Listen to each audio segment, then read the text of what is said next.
Bonjour, bonjour. Aujourd'hui, nous allons parler de « Je suis le chemin, la vérité, la vie ». Jean, chapitre 14, verset 6. « Je suis le chemin, la vérité, la vie » se trouve dans un texte, dans un contexte de la Passion, de Jeudi Saint. Et je voudrais vous lire le texte dans lequel se trouve ce verset avant de pouvoir donner une brève introduction ou méditation sur ce que nous pouvons comprendre par « Je suis le chemin, la vérité et la vie ». C'est dans Jean 14, versets 1 à 6. « Que votre cœur ne se trouble point. Croyez en Dieu, croyez en moi. Il y a plusieurs demeures dans la maison de mon Père. Si cela n'était pas, je vous l'aurais dit. Je vais vous préparer une place. Et lorsque je m'en serai allé et que je vous aurai préparé une place, je reviendrai et je vous prendrai avec moi, afin que là où je suis, vous y soyez aussi. Vous savez où je vais et vous en savez le chemin. » Thomas lui dit, « Seigneur, nous ne savons où tu vas. Comment pouvons-nous en savoir le chemin? » Jésus lui dit, « Je suis le chemin, la vérité et la vie. Nul ne vient au Père que par moi. » Comme je le disais tantôt, nous sommes là Jeudi Saint. Judas Iscariote est déjà sorti après le repas et le lavement surtout des pieds dans Jean. Jésus exhorte et encourage ses disciples après leur avoir annoncé pour la dernière fois sa mort, sa résurrection, son ascension auprès du Père. Le but de son départ aussi auprès du Père étant d'aller préparer une place à ses disciples afin de revenir les chercher. Je suis le chemin, la vérité et la vie. C'est la réponse de Jésus à cette question de Thomas. « Seigneur, nous ne savons même pas où tu vas. Comment pourrions-nous savoir par quel chemin on y parvient ?» Thomas se demande comment les disciples parviendront à cette place avec le Seigneur Jésus. Oui, notre ami Thomas pose certaines questions. Notre ami Thomas dit des choses qui étonnent parfois. Vous vous rappelez, à la dernière rencontre où j'avais présenté « Je suis la résurrection et la vie », quand on parlait de la mort de Lazare, c'est lui, Thomas, qui avait dit à Jésus « Allons mourir avec l'ami, allons mourir avec Lazare », quand Jésus lui avait annoncé que Lazare était décédé. Est-ce qu'il avait vraiment compris ce qu'il disait? Je ne saurais le dire. À l'annonce également de la résurrection de Jésus, c'est lui, Thomas, qui refusait d'y croire. Vous vous rappelez, dit, tant que je ne mette mes doigts dans les plaies, je ne croirai jamais. Et Jésus lui donne l'occasion de le faire. Et Thomas donne cette très belle confession de foi. Mon Seigneur et mon Dieu. Mais avant cette belle confession de foi, il y a cette question-là. Seigneur, nous ne savons même pas où tu vas. Comment pourrions-nous savoir par quel chemin on y parvient? Et c'est là que Jésus lui sait cette réponse. C'est cette réponse à Thomas. Peut-être comme à nous également qui continuons de poser certaines questions ou de ruminer des questions du genre. Nous ne savons même pas où Jésus va. Nous ne savons véritablement pas si Jésus reviendra, savoir, voilà, autant de questions. Mais Jésus répond à Thomas, je suis le chemin, la vérité et la vie. Mais lorsque Jésus dit, je suis le chemin, la vérité et la vie, que veut-il dire? Je voudrais d'abord dire, quand il dit, je suis le chemin, il exclut tout autre chemin. Ce n'est pas que je suis un chemin parmi tant d'autres, une vérité parmi tant d'autres, ou une vie parmi tant d'autres. Il exclut d'autres, donc c'est le. Et deuxièmement, d'autres interprètes ont trouvé quand même qu'en disant « Je suis le chemin, la vérité et la vie », Jésus est en train de montrer par là qu'il est le commencement, qu'il est le milieu et il est la fin également de la foi chrétienne. C'est la session de nos réformateurs, Luther et Calvin, qui s'accordent effectivement à dire, quand Jésus dit « Je suis le chemin, la vérité et la vie », c'est ce qu'il veut indiquer. Indiquer qu'il est le commencement, indiquer qu'il est le milieu et qu'il est également la fin de la foi. Certes, nous savons que pour quitter un point A pour aller à un point B, on a besoin d'une trajectoire. Le chemin, la ligne à suivre. Le point B étant le but, c'est la vie et la vie en abondance. Seulement, comme on sait que tous les chemins ne mènent malheureusement pas à Rome, même si on dit tous les chemins mènent à Rome, tous les chemins ne mènent malheureusement pas à l'objectif. Il faut suivre le vrai chemin pour aller au Père. Et pour nous chrétiens, Jésus est d'une manière constante le chemin, c'est-à-dire le moyen d'arriver au Père. Jésus est le médiateur vivant qui s'unit aux chrétiens pour le conduire au but, c'est-à-dire à la communion avec Dieu. Comme nous dit l'Épître aux Hébreux, chapitre 10, versets 19 à 21, que je veux citer.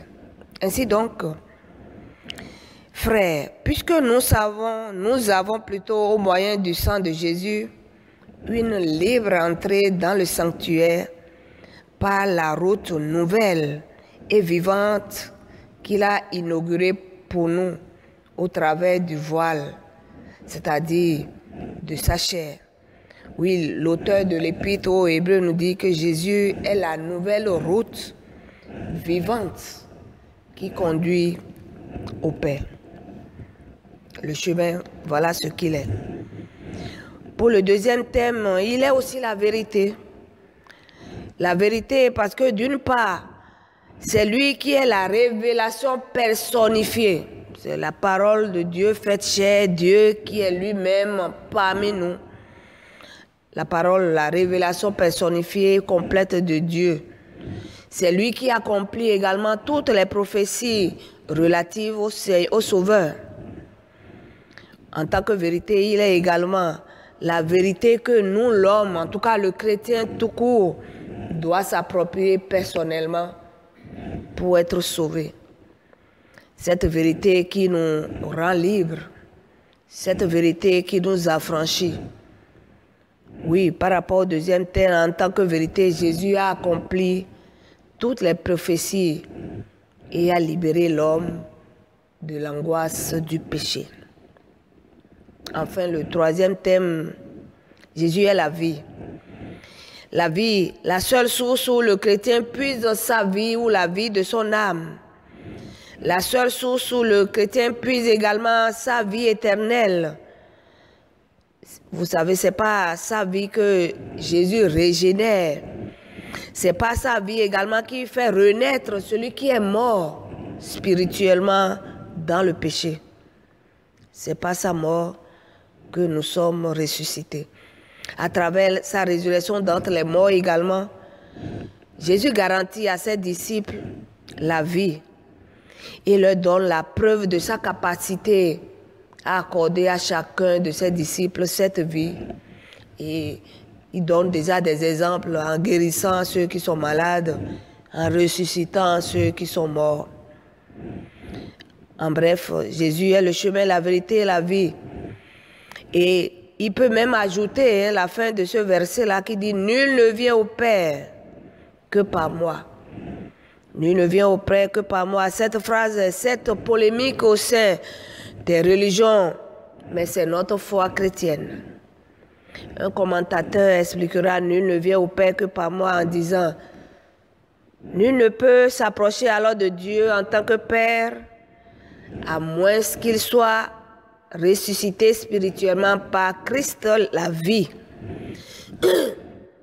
à moins qu'il soit enseigné par Christ la vérité et qu'il soit conduit par lui le chemin qui mène nos prières à Dieu, qui mène chacun de nous au repos et sans autre intermédiaire. » Voilà ce que Jésus est pour nous. Le chemin, la vérité, la vie, le chemin qui conduit surtout nos prières à Dieu, le Père sans intermédiaire. Et je voudrais nous demander alors de faire monter nos prières à Dieu maintenant par Jésus, le chemin, la vérité et la vie, sans intermédiaire. Jésus-Christ, Fils de Dieu, Emmanuel est ton nom. Sauveur du monde, unique Seigneur de notre vie, inspire notre prière. Sois notre intercesseur auprès de Dieu, notre Père. Lorsque nous marchons avec toi, Seigneur, tu éclaires notre vie. Enchanté, émerveillé, notre vie l'est. Chemin riant ou sombre, nous y marchons par la foi, parce que tu es dans la barque de chacune de nos vies. Homme de vérité, conducteur comme un phare, tu ne trompes jamais. Éternels sont ta lumière et le chemin que tu nous ouvres gratuitement. Mais loin de toi, Seigneur, l'homme est perdu. Illumine alors les sentiers de nos vies, de tes paroles libératrices et encourageantes qui nous disent chaque jour, ne craignez point, je suis avec vous.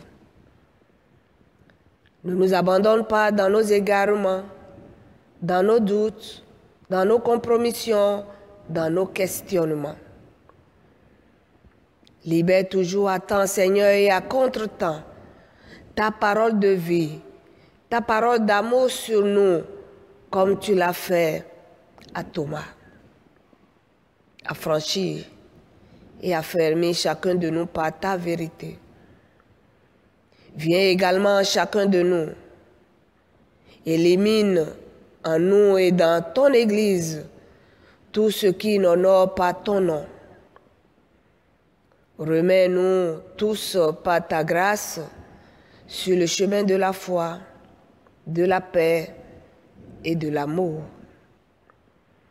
Il est immuable, Seigneur, ton projet d'amour, et ce que tu dis est éternellement vrai.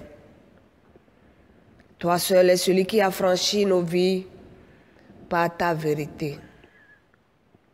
Éclaire et réunis tout ton troupeau dans ta bergerie, afin de nous conduire aux sources d'eau vive.